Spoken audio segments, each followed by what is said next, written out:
Empresas como AT&T, Lenovo y Los Angeles Times contratan a Scott Edinger para trabajar con sus líderes senior. Es reconocido como un experto en liderazgos para el crecimiento de los ingresos de las compañías. El reciente libro de Scott, The Hidden Leader, es un bestseller del Washington Post y fue seleccionado como uno de los mejores libros de negocios del 2015.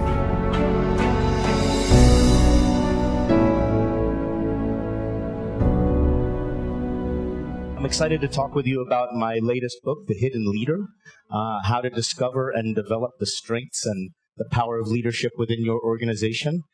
During the course of our presentation today, if you are using Twitter or other social media, feel free to tweet. If you want to follow, it's at Scott K. Edinger, and afterwards, if you follow and tweet, we're going to be giving away some chapters of the book electrónicamente para que puedan leerlo. Pero estuvimos una vez a hablar con ustedes sobre este libro, El líder escondido. Aproximadamente en 1960, la frase "la punta del iceberg" empezó a entrar en el vocablo general. Y no hay demasiados icebergs en ninguna de las costas de Colombia. Pero la frase típicamente es, lo que quiere decir es que solamente estás viendo una porción de algo que es mucho más grande y mucho más significativo.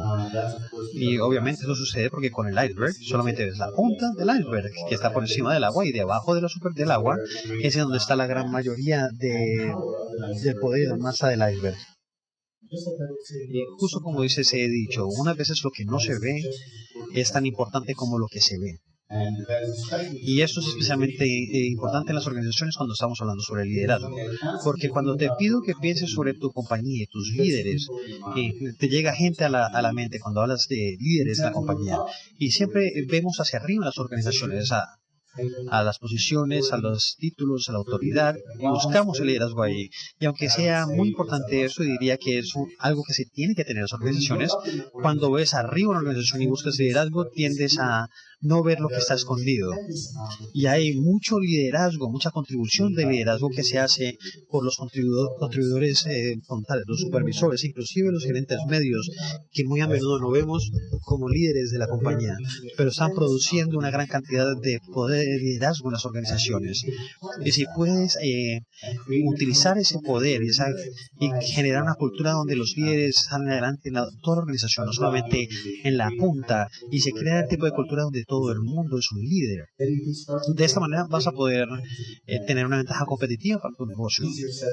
Y es mucho más fácil decirlo que hacerlo. Pero cuando pienso sobre muchos de los líderes importantes, de los ejemplos de líderes que son organizaciones con las que he trabajado, me he visto muy impresionado con esas personas que están liderando desde posiciones de no liderazgo. Por ejemplo, el contribuidor individual, los técnicos de servicio al cliente, cuyo cliente se ve tan encantado con el servicio que le brindaron, que la compañía disfruta millones y millones de dólares de ganancias adicionales por la lealtad que ese empleado generó. Y he visto técnicos de los call centers que dan un paso adelante en los focus group y hacen sugerencias sobre cómo crear un sistema en donde no haya una transferencia ciega, para que no solamente lo transfieran a otra persona y después a otra persona y a otra persona.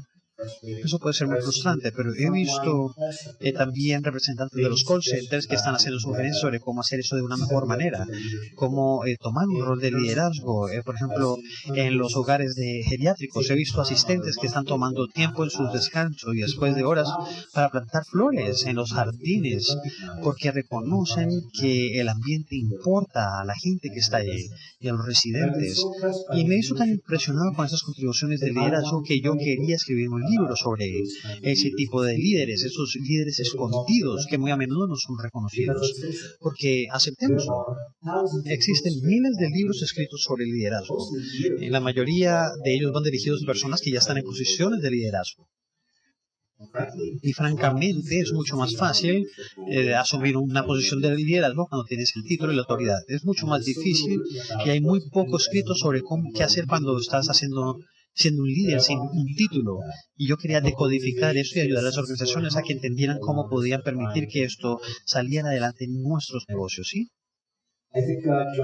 Yo creo que John Quincy Adams lo dijo de la mejor manera. Eso fue unos 185 años atrás. Y él dijo que si tus acciones inspiran a otras personas a que sueñen más, a que aprendan más, a que sean más Tú ya eres un líder. ¿Sí?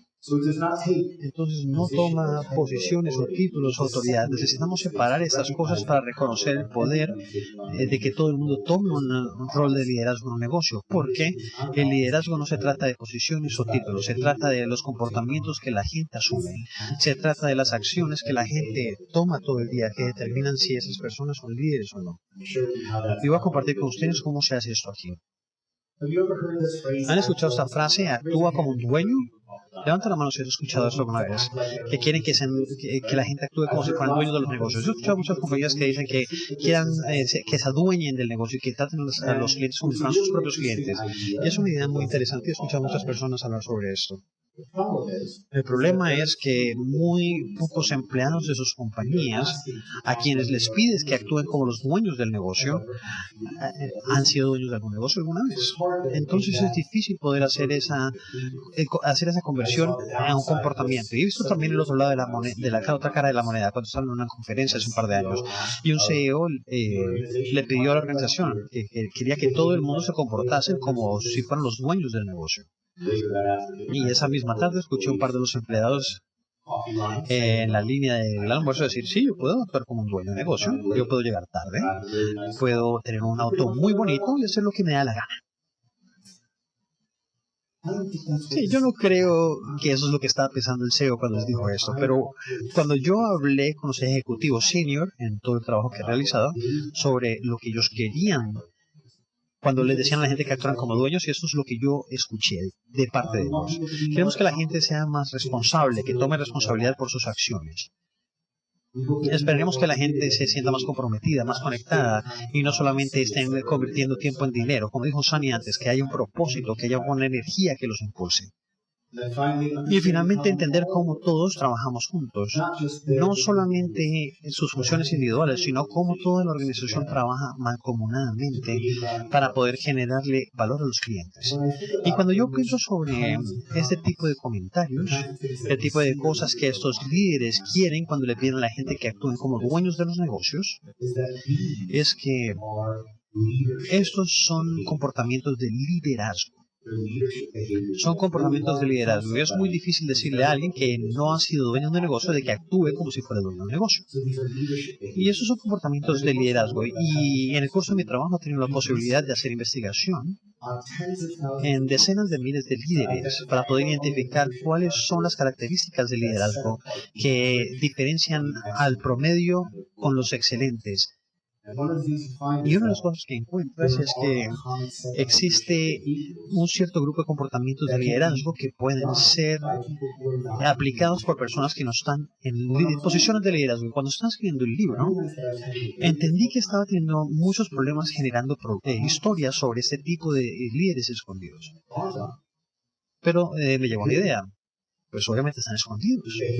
Sus comportamientos no se ven como lo que nosotros vemos normalmente cuando pensamos sobre comportamientos de liderazgo, porque la meta aquí es que tenemos que separar el liderazgo de posiciones y de títulos. Y cuando hacemos esto, cuando podemos ver por ese lente, hay una perspectiva nueva que empieza a emerger sobre qué es un gran liderazgo. Y quiero compartir con ustedes el día de hoy cuáles son esos comportamientos y cómo se ven cuando ocurren por parte de personas que no están en posiciones de poder o de autoridad en una organización.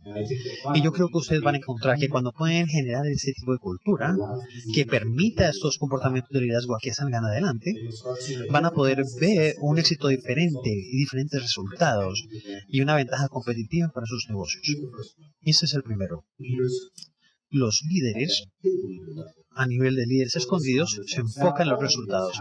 Todos los líderes tienen que enfocarse en los resultados, obviamente, no hay nada nuevo ahí. Pero voy a compartir con ustedes cómo se ve eso desde la perspectiva de un contribuidor individual. Entonces les voy a preguntar, ¿cuántos de ustedes pensarían que una camarera o una camarera son líderes de un negocio? ¿Sí? Sí, un par de ustedes. Un par. Les voy a contar una historia sobre el Union Square Cafe en el centro de Nueva York. Un amigo mío, su nombre era Michaela, quería irse a Nueva York porque ella quería ser una actriz en el teatro. Y como un trabajo secundario iba a ser camarera. Es algo que muy rara vez sucede. Alguien quiere ir a Nueva York a hacer teatro, a trabajar en teatro y va a tener un trabajo secundario, ¿verdad? Es algo que nunca se ve. Y como resultado dijo, voy a ganarme mi cheque día a día, pero muy poco sabía ella de que el dueño de Union Square Café tenía un objetivo. Ellos querían ganarse una tercera estrella. Querían ganarse una tercera estrella Michelin de los críticos de New York Times. Y todo el mundo en ese restaurante sabía sobre esa meta. Y cuando Michaela llegó a trabajar, les dijo que tú regresa, por favor, no te vayas.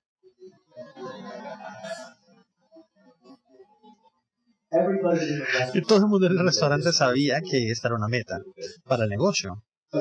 Pero no todo el mundo creía que su trabajo podría contribuir al resultado de ganarse la tercera estrella. Sí, ¿cuánto podría contribuir una persona para eso? Sí, pero Michaela empezó a entender que ella, si mejoraba sus habilidades como camarera, podría empezar a disfrutar la idea de luchar por este resultado, porque los líderes escondidos entienden qué es lo que tratan de cumplir, de lograr.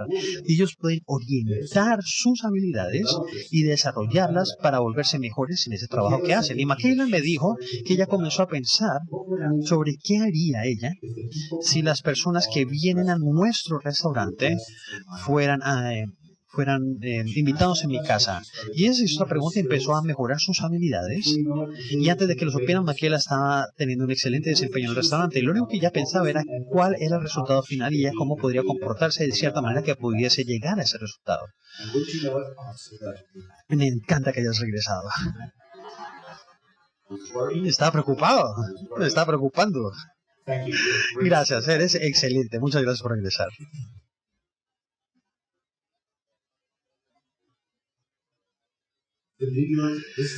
Y esta es la mejor parte. Necesito más participación. Y el restaurante de hecho se ganó la tercera estrella por los críticos de New York Times. Y Michaela no lo supo en el momento, pero ella era la camarera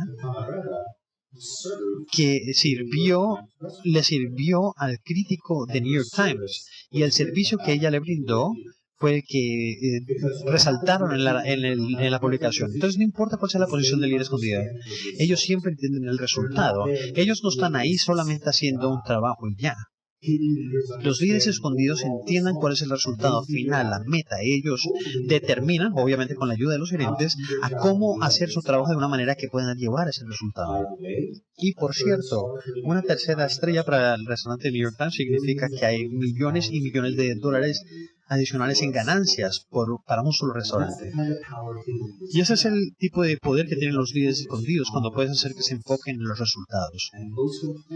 Y la mayoría de los empleados, si no están en esa categoría de lo que nosotros llamamos líderes escondidos, no están enfocados en los resultados, están enfocados en tareas. Y esas son las diferencias más importantes.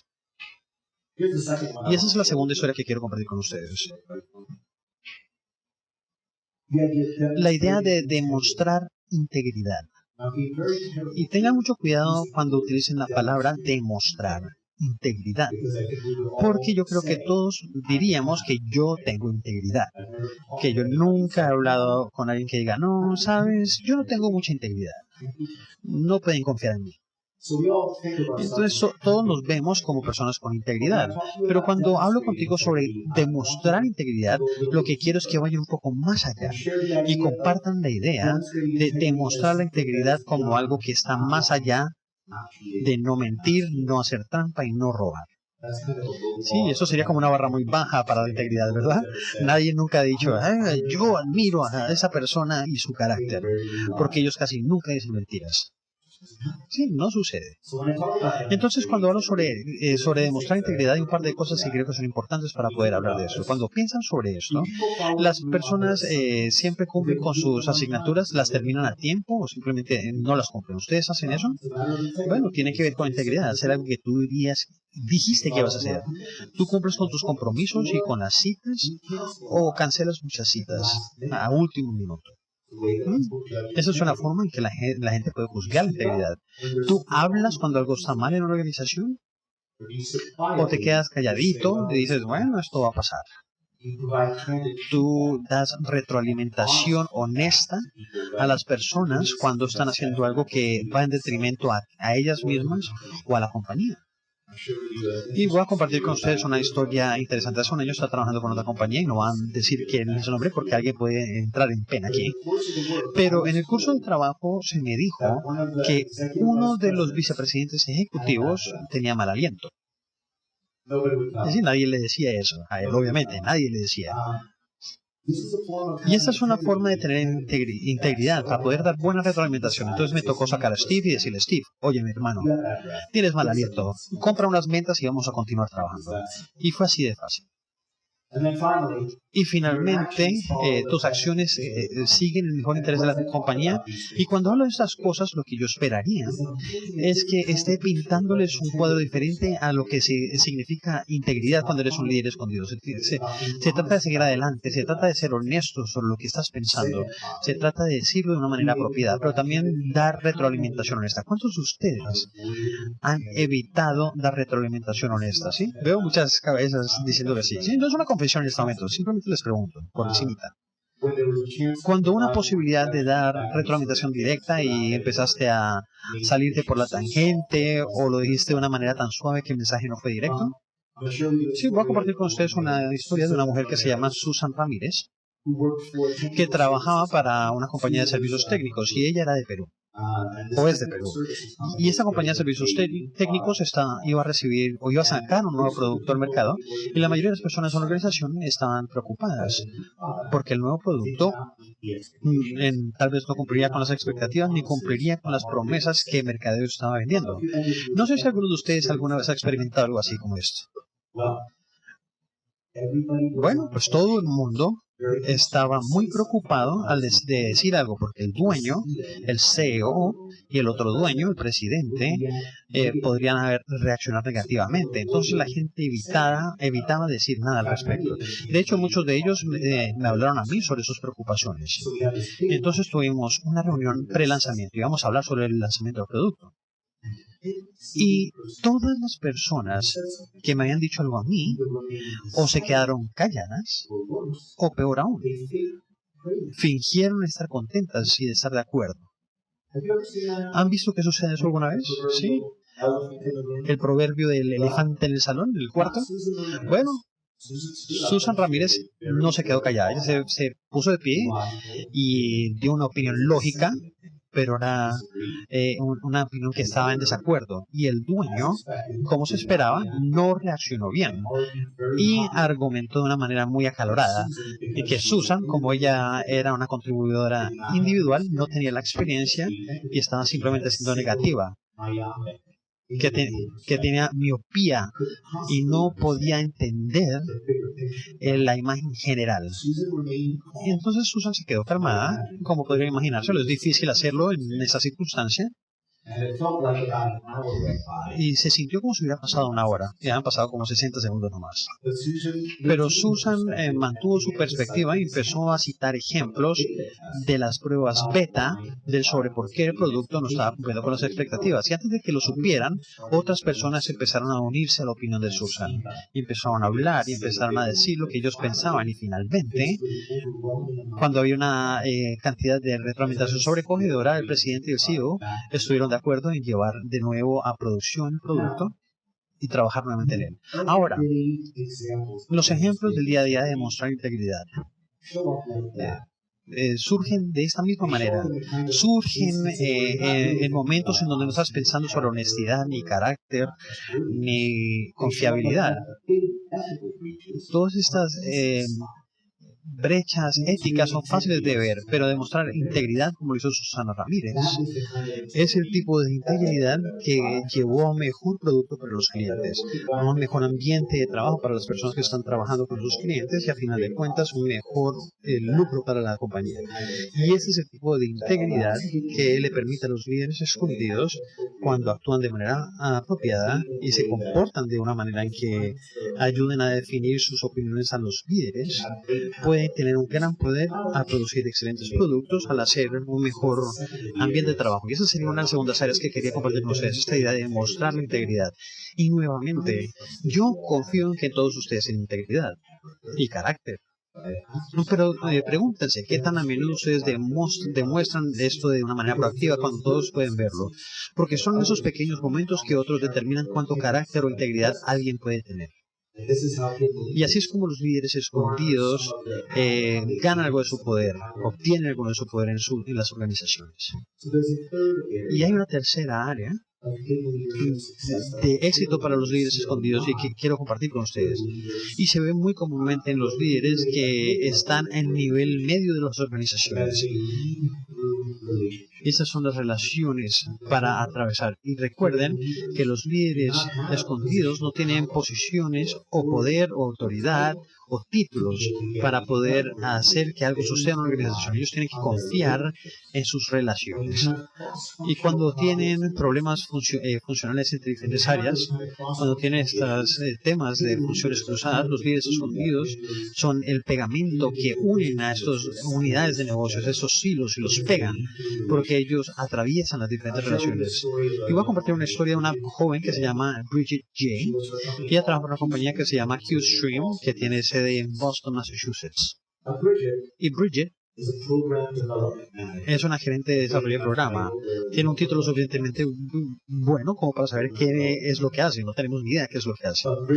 Pero Bridget es responsable de trabajar entre medio de las personas de ventas que trabajan directamente con el cliente y los ingenieros que están en la compañía. Entonces ella es como el puente entre esas dos áreas. Y cuando hablo con Duncan Lennox, que es el CEO de QStream, él me dice que Bridget y la contradicción que ella tiene es lo que permitió que sus 3 cuentas más importantes aumentaran en 20 sus ingresos. Y es sorprendente cómo lo hizo Bridget J. ¿Sí? Ya, después de todo, ni siquiera tiene un rol de ventas. Está en la mitad de las ventas y de ingeniería.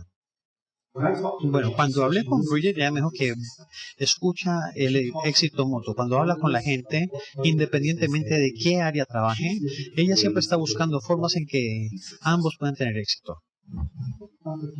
Ahora, piensen sobre la gente de su organización cuando escuchan o están pensando en lo que ellos tienen que hacer. Y Bridget se enfoca en buscar éxito mutuo. Ella comparte información proactivamente, algo que yo sé que todos ustedes han tratado de hacer, compartir conocimiento e información. Pero ella es proactiva cuando lo hace. Ella cuando encuentra algo donde un cliente o internamente busca una forma de compartir eso con otros. Y finalmente, ella es muy buena reconociendo las contribuciones que otros hacen, que determinan su éxito. No sé si vieron cuando estaban en la presentación, saben que todo el mundo quiere tener retroalimentación positiva, pero nadie me da. Entonces Bridget está ocupada reconociendo y dándole ese tipo de créditos a otros. Cuando se trata de liderar a lo largo de las relaciones y averiguar cómo se desarrolla una capacidad de liderazgo que te permite ganar influencia y determinar la dirección y hacer una diferencia para una compañía, ¿cómo es que se hace esto? Y cuando pensé al respecto y empecé a profundizar, encontré que hay una receta muy antigua para averiguar cómo los líderes escondidos hacen esto. Sí, una receta de miles de años, de unos 5.000 años. Y viene... Voy a ralentizar un poquito aquí. La clave aquí es que este tipo de relaciones tienen que hacer que otros entren en acción. Esta receta tiene unos 5.000 años de antigüedad. Y viene de Aristóteles. Y ese fue un dibujo de él. No sé si sea así, pero así es como lo ponen las estatuas. El hecho de que Aristóteles hizo una hipótesis de qué es lo que hace la comunicación y la influencia, cómo se ven en su forma más cruda, independientemente de la posición, título, autoridad. Cómo se ve la influencia, la persuasión y una comunicación que conlleve a liderazgos, a resultados. ¿Cómo se ve esto? Bueno, hay 3 elementos. El primero es la idea de el ethos, una palabra griega. El ethos tiene que ver con la credibilidad de los negocios. Los líderes escondidos tienen credibilidad por el éxito funcional que han tenido, ya sea en contabilidad, de manufactura, en producción. Los líderes escondidos tienen credibilidad y confían en ellos porque tienen un área de experiencia y no tiene que ser muy grande. Recuerden que estamos hablando de personas que tienen roles específicos de supervisión, etcétera, pero tienen un área de experiencia que hace que la gente quiera escucharlos. Segundo, es esta idea del logos, la lógica. Y los líderes escondidos pueden utilizar la lógica por su sentido de negocios pragmático. Si yo conecto esto con las conversaciones más tempranas de los resultados, ellos pueden conectar los trabajos que se tienen que hacer con los resultados generales del negocio. Y eso es el logos. Y la combinación de la credibilidad y la lógica, sin importar en qué posición estés, sea el CEO o sea un operador, la lógica va a hacer que la gente piensa, pero la emoción es lo que va a hacer que actúen, las emociones. Y con esto llegamos al final, que es el pathos. Y el pathos tiene que ver con el uso de emociones. Y las emociones tienen poder en los negocios, ya sea positivo, sea entusiasmo, intensidad, pasión por lo que haces. Pero las emociones negativas también pueden ser utilizadas. Puede ser la preocupación, puede ser la frustración, el deseo de que algo sea mejor. Entonces, el ethos, el logos y el pathos, la credibilidad, la lógica y la emoción. Eso decodifica cómo los líderes escondidos manejan las relaciones, cómo afrontan todo en la organización cuando no tienen poder, según tu gráfico jerárquico. Pero esto les da mucho poder a ellos y un buen poder para manejar relaciones. Y aquí voy a hacer un pequeño examen con ustedes. Voy a compartir con ustedes esta idea de conexión emocional. Hace un par de años escribí un artículo para Harvard Business Review que se llama ¿Cómo los líderes hacen conexiones emocionales? Y tuve mucho cuidado, mucho cuidado al hablar sobre el uso de las emociones y no mostrar comportamientos salvajes o ser emocionales. Eso se trataba más bien de cómo nos conectamos como personas, como miembros de la raza humana, no como robots que están enfocados en una tarea. Entonces escribí ese artículo y una de las cosas que encontramos es que esto ayuda a desarrollar la habilidad para que las otras personas entren en acción, porque cuando estás pensando en liderar por medio de las relaciones, la meta no solamente es tomar un rol de liderazgo, la meta es hacer que los otros entren en acción. Si quieres resolver un problema de funcionar en un negocio, los hilos de los que hablan todos, haz que los otros entren en acción, y los líderes escondidos pueden ser la conexión, pueden ser el tejido conector entre esos hilos organizacionales, y lo hacen con el poder de la conexión con la gente, con las emociones, no como robots que hacen una tarea ella. Y aquí voy a compartir con ustedes una imagen. Ahora, esto es un diagrama de cluster, es de un estudio científico que fue publicado en el New York Times. Y voy a explicárselos. Los círculos representan a las mujeres, los cuadrados a los hombres. Y hay 2000 formas ahí. Y esta es una red social. Cada círculo es una mujer en esa red social y cada cuadrado es un hombre en esa red social. Mientras más claro el color, más positivas son sus emociones. Mientras más oscuro el color, más negativas las emociones. Y eso se mencionó más temprano, sobre el poder de las conexiones emocionales. ¿Qué notan ustedes cuando ven esas formas y los colores? ¿Alguien? ¿Alguien? ¿Sí? Sí. Sí, él hizo esto, ¿sí? Que son como clusters, son agrupaciones. ¿Sí entendí? Sí. Ah, bien, estamos trabajando bien. Muy bien. El color y la forma, eso nos muestra que el estado emocional de una persona tiene un impacto en ti. Y lo que este estudio mostró es que los líderes, dependiendo de las formas, ustedes pueden tener un impacto en su estado emocional hasta 3 grados de separación. 3 grados de separación. Alguien puede tener impacto en tu estado emocional. Eso quiere decir que tú puedes ser impactado negativa o positivamente por alguien que tú ni siquiera conoces. ¿Y cómo sucede eso? Alguien tuvo un mal día, y están trabajando en un call center, reciben una llamada y de repente tienen un servicio negativo y la otra persona está furiosa porque gastaron 1 hora de su tiempo y no obtuvieron el soporte técnico que querían. Y esa persona se devuelve a casa y están molestos, están frustrados y allá interactúan con otra gente.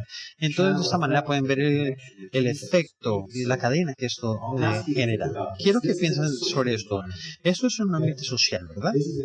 Eso es en un ambiente social. ¿Lo mismo ocurre en el trabajo? ¿Creen que aplica también para el lugar de trabajo? Claro que sí. Y de hecho, piensen en eso. Si alguien está en una posición de liderazgo, ¿su impacto va a ser igual que el de las otras formas o va a ser mayor? Entonces, el poder de la conexión emocional cuando pensamos sobre hacer que otros entren en acción. El ethos, la credibilidad, el logos, la lógica, como tener sentido y experiencia. Y finalmente, utilizar el poder de nuestra conexión como humanos que se emocionan, que se frustran, que pueden canalizar esto de una manera productiva. Y esto va a hacer que otros lleguen a acción, entren en acción. Y hay una área de contenido final que quiero compartir con ustedes. Ser un cliente con propósito. Cuando estaba escribiendo el libro, todos vimos el término, el enfoque del cliente, centrado en el cliente, y pensé sobre esta idea de tener un propósito por el cliente. Y yo estaba utilizando un término diferente, una distinción sin una diferencia. Pero cuando vi esos líderes escondidos que estaban trabajando en posiciones donde normalmente notarías comportamientos de liderazgo, vi que había una diferencia muy grande al tener un propósito con el cliente. Porque al tener un propósito con el cliente, quiere decir que no estás enfocando en tus resultados. No estás enfocando en el resultado del cliente y lo que ellos están tratando de lograr. Y suena fácil, pero en verdad es muy difícil de hacer. Poder pensar en entender no solamente la interacción que tienes con el cliente, sino qué están tratando de lograr también. Porque si yo hago eso, podría ayudarles de una forma que ellos no habían pensado antes. Y cuando yo pienso en tener un propósito con el cliente, eso tiene gran poder. Y eso es un ejemplo excelente de tener un propósito con el cliente. Encontré un ejemplo muy bonito de una persona que vende estas cosas. A eso se les llaman los V-clips. Algunas veces le llaman los pinzas caimán. Y podrías pensar cuánto propósito se necesitaría para poder vender esos clips. Tal vez no demasiado. Pero viendo de cerca, el vendedor se llamaba Kelvin, en este caso, y él representaba la compañía que vendía estas partes. Y el cliente de Calvin era el director de compras en una planta de fabricación de automóviles, ¿sí? Entonces utilizaban estos clips para colgar partes de automóviles cuando pasan por una línea de pintura. Y esas cosas tienen un impacto muy grande en el negocio en general.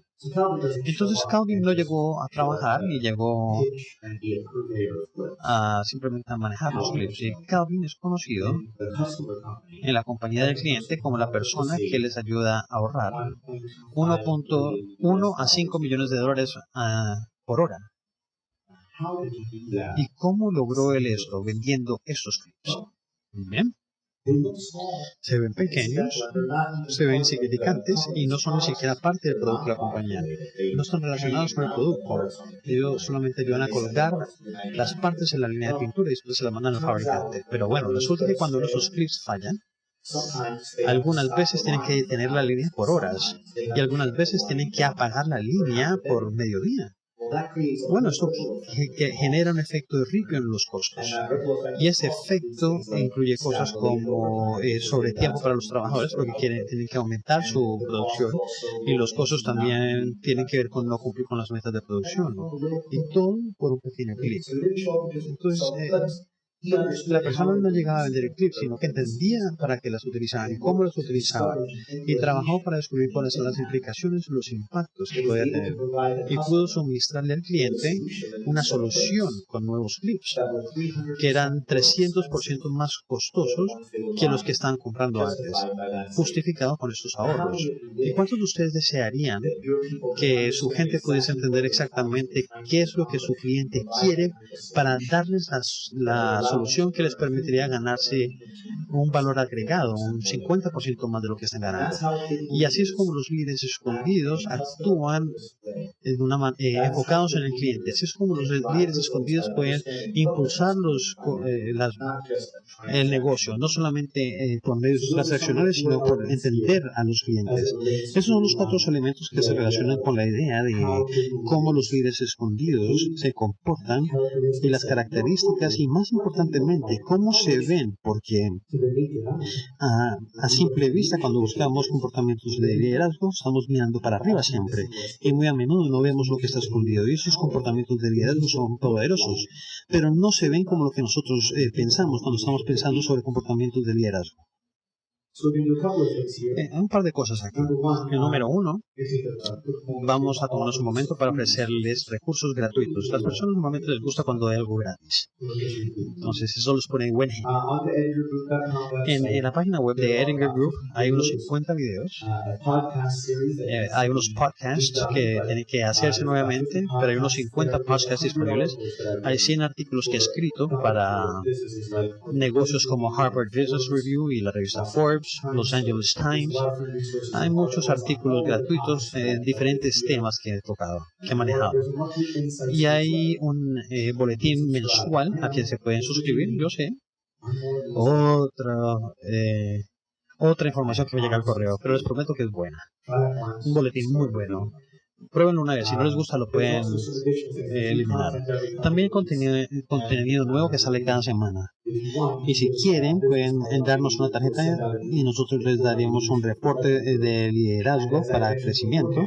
Y como les dije anteriormente, si ustedes utilizan el Twitter, les podríamos vender copias gratuitas de capítulos del libro.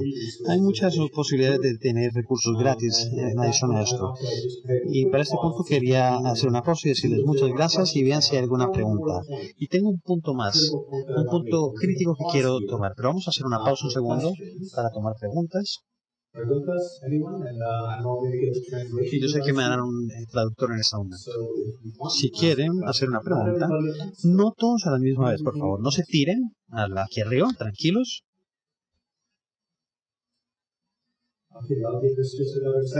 Otro segundo. Sí, yo puedo tener mucha paciencia. Bueno, más adelante les voy a dar una posibilidad. Voy a estar en el panel. Ahorita voy a pasar a una cosa más que quiero compartir con ustedes. Voy a contarles una historia y los voy a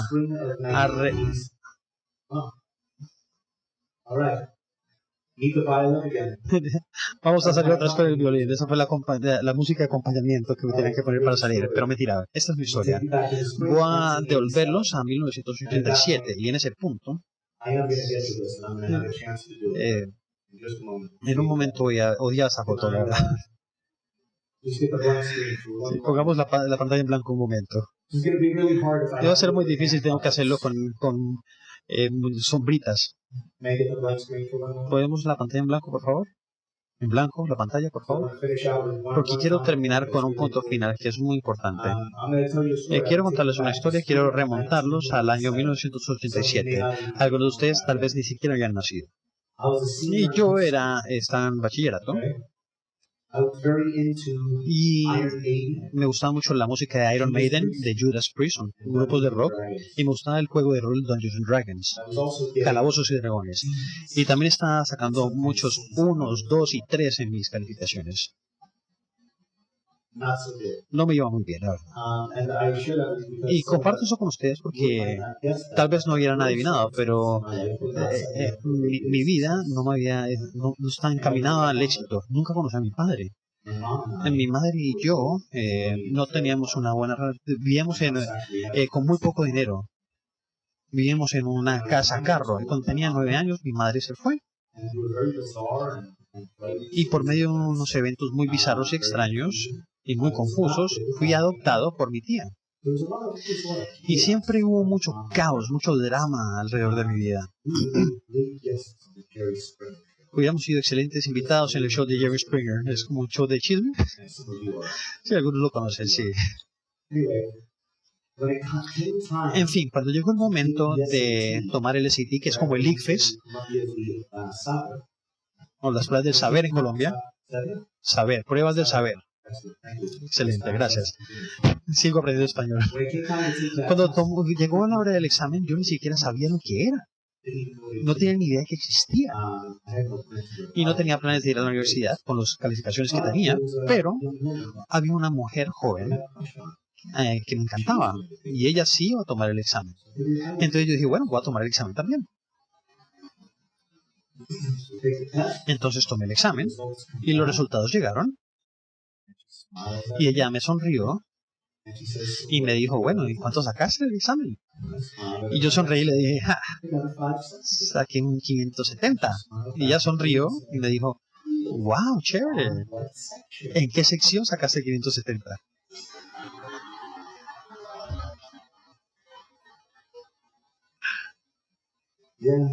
Sí, ese fue mi puntaje general. Y las cosas se veían muy mal, la verdad. Estaba direccionando muy rápidamente a una casa de pobre nuevamente. Pero tenía un profesor que se llamaba John Davis, que me sugirió que yo podía competir en una competencia local. Porque las personas que ganaban esa competencia recibirían educación gratuita por un semestre. Pero yo no tenía ganas de ir a la universidad, especialmente por las calificaciones que tenía. Y hablar al frente de un salón es diferente que ir a una competencia para hablar al frente de un poco de gente. Y lo que era normal para mí, Scott Edinger, en 1987, el día del torneo llegó y yo no llegué.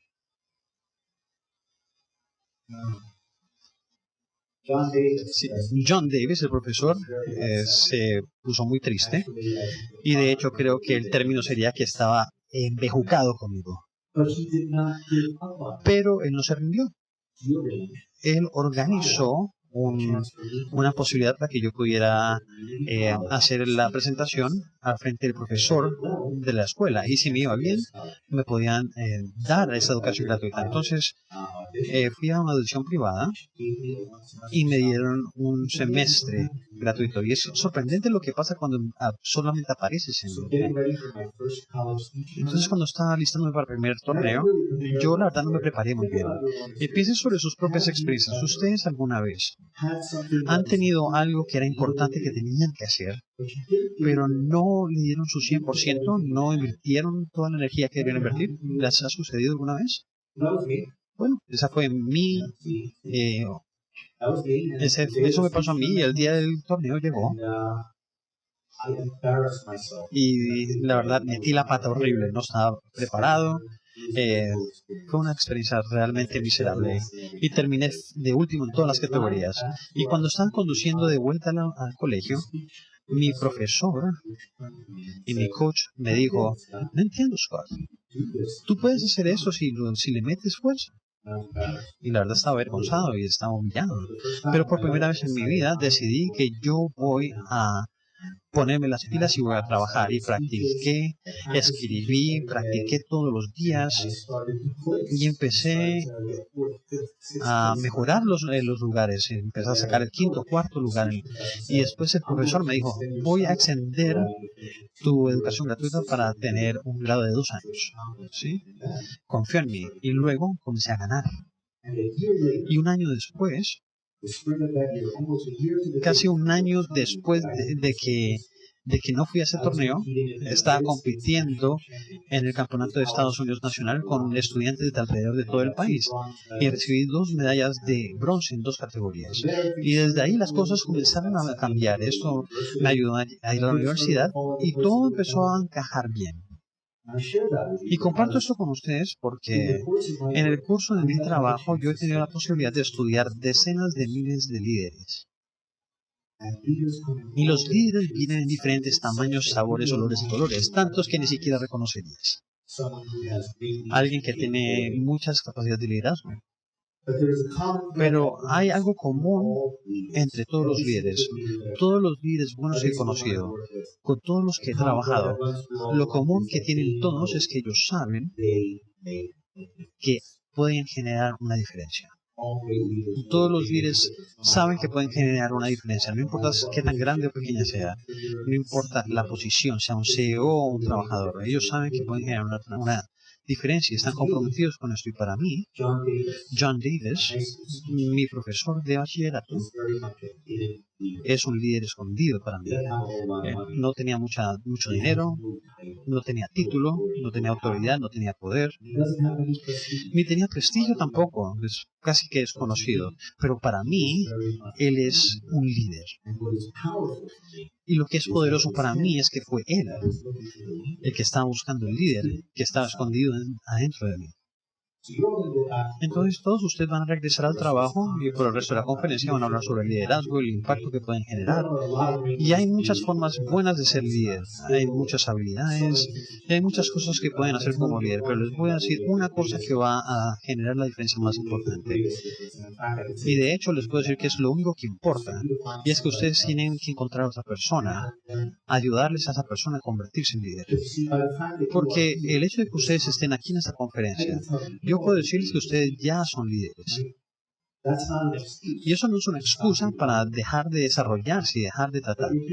Pero ustedes están aquí, quiere decir que ya son líderes. Y les quiero preguntar a todos, por favor, piensen en alguien de su organización a quien ustedes puedan ayudar a convertirse en líderes. Ellos tal vez no merezcan su ayuda. Yo no la merecía. Pero ustedes podrían ser la persona que identifiquen ese talento, que saquen lo mejor de esas personas. Y si pueden hacer esto, estoy seguro que van a poder crear el mejor valor que existe para su organización y para ustedes mismos. Porque el liderazgo no se trata de una posición, un título o autoridad. Se trata de cómo haces que las otras personas entren en acción. Y les prometo que la mejor forma de hacerlo es encontrar una forma de ayudar a otra persona que se convierta en un líder. Cuando te vayas de aquí, te quiero pedir de que respondas a esta pregunta. Responde esta pregunta.